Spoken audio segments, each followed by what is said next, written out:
Hello everyone and welcome back to Passion Sundays, the best way to end the week and start another. Our guest today is a specialist in leadership, helping leaders stay leaders regardless of the circumstances. Gilly, thank you very much for being with us today. Thank you, Moustafa. It's wonderful to be with you. It's an exciting topic, leadership, but when you put it in the context of staying a leader even in challenging times or regardless of circumstances, I get more excited. So first tell me, what does passion mean to you? Passion means I'm passionate about what I do because it's totally in line with my own purpose in life, my values, and helping others to have a happier and more enjoyable way of life. Oh, great. Whatever what happens. And we all have our ups and downs. Nice. And how do we have that discussion in the context of leadership? Because being passionate is one thing, but being a passionate leader is a totally different thing. Yes, I think that the leader needs to be connected with him or herself about who she is or who he is. And if they go in that context as a leader, whether being a leader in an organization, in a school, as a parent, they need to understand that the only way you can bring out the best in others if you bring out the best in yourself. Okay. So I actually say leaders need to be a little bit selfish, not in the nasty sense of selfish, but self-care, looking after themselves. I like that because usually when people are talking about leadership, everybody's talking about being other-centered, talking about, being others-focused. But what you're saying is being a true leader is starting with yourself first. And that starts not just with walking the talk, but also taking care of yourself. Yes, absolutely. Leaders cast a shadow everywhere they go. And you can see that sometimes with a team, you've got a really sort of manic leader in place, and they wonder why the team's all over the place, and they blame it on the team, but they don't realize that they have that influence, and they have implications for how the team is performing or not. I see. And how would you then recommend to a leader to stay passionate when times are getting tough? Because it's easy to say I'm a leader and I'm doing when all is great, but we know a lot of experiences and circumstances and situations in the world that have shown a lot of leaders not to be able to walk the talk when times are tough. Absolutely, and that is because generally as human beings we don't understand what underlies all human experience.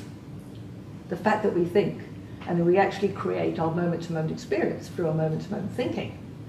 And people don't realize that they can connect with what's going on for themselves by recognizing, if I'm feeling like this, wow, I must be thinking about whatever it is in a certain way. But we tend to externalize everything and put it out there. Well, it's because of all the pressures I've got with my job that I'm feeling stressed. I see. And what do you recommend as rituals or practices that would help people and leaders stay passionate? Well, it's funny because for many years I taught all about the things you need to do, to be in that mindfulness state or whatever it is. But what I discovered, and back actually 20 years ago this year, with a whole lot of people who are psychologists, psychiatrists, people seeing that our mental well-being is actually always in existence. And we need to reconnect with that innate wisdom and common sense. And so as I said just now, when we recognize how we're feeling in this moment, they go, coming on today, I might have felt, oh my goodness, I'm going to be on camera, I don't know who's going to see this, all this stuff would be going on my head. Okay. In fact, the title of my book, which is just in the realms of being written right now, is called Don't Think About It.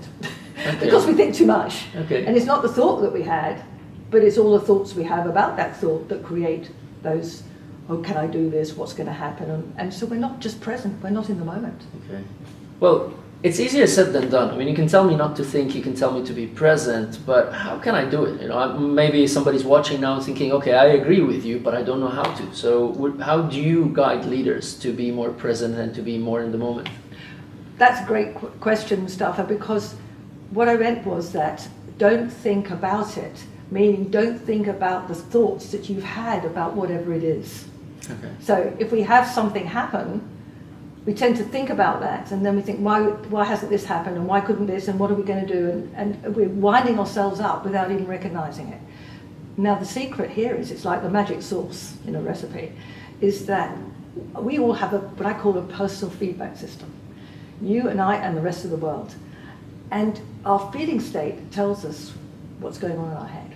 Now we have the freedom to choose where we dwell on those thoughts about whatever it is, or let them go. Your choice and mine. Okay. Sometimes we get uptight about it and we think we would, because we're upset and frustrated, But we recognize it is only our thought in the moment. Thought in the moment, and another thought will come. Let me give you an example. I might be having a heavy discussion with my husband, not an argument, but debate about something, and feeling a bit frustrated and he's not listening to me. But then the phone goes and my greatest girlfriend calls and I'm just chatting away. Well, just a moment ago, I was having this heavy debate. We change our thinking anyway. True. And it's so easy. So it's easy.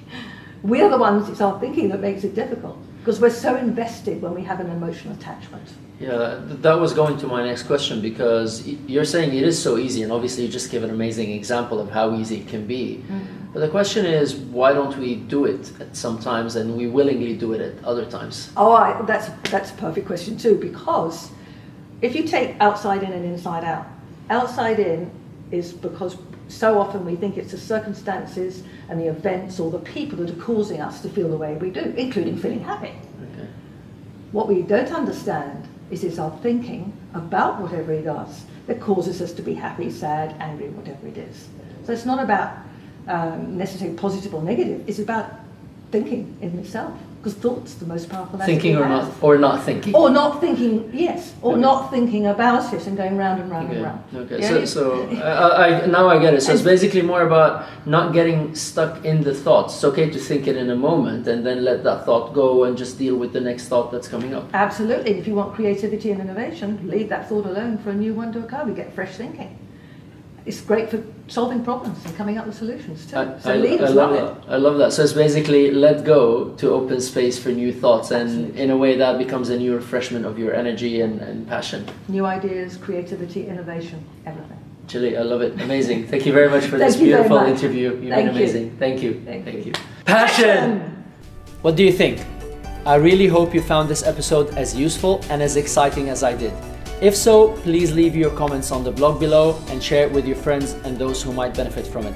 And if you'd like more tools, tips, techniques, and exclusive interviews that I only share on my website, go to Moustafa.com. And until next episode, live passionately.